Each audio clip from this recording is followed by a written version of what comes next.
he has no pulse, you know you have to immediately start what? CPR. And then we're going to interpret his rhythm based off of our print. Because when you look at this monitor, sometimes this monitor will have a low voltage, and you'll think it's a systole, but it's really a what? A fine V-fib, and then you'll miss a shock. And then now you're in trouble, because we can't miss shocks, because we know early defibrillation also saves lives. So we always want to interpret it off of our paper.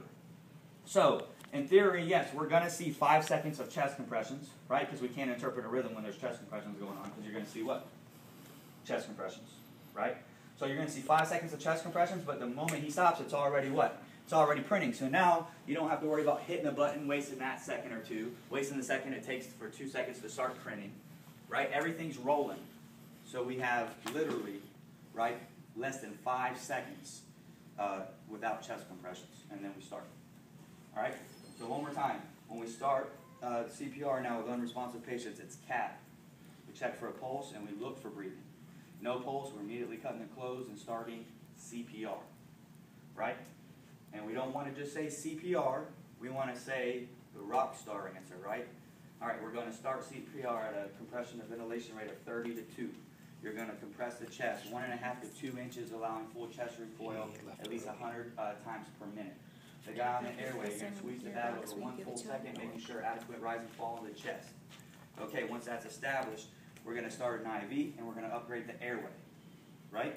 Hopefully that's our 2 goals we're going to meet. Once we get an airway, we no longer have to do compressions to ventilations ratio.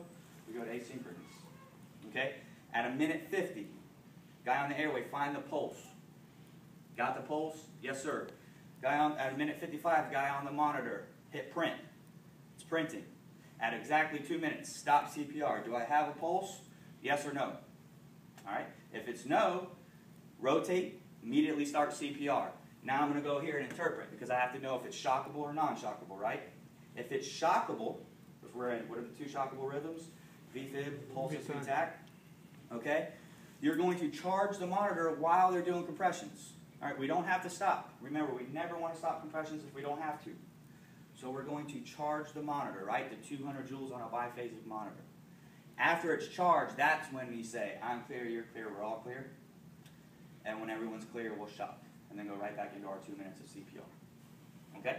And remember, please engrave into your minds. Don't get confused. After you shock, you don't interpret. You automatically have to do, every time you shock, you automatically have to do what? 2 minutes of CPR. Cool? All right, so let's do it.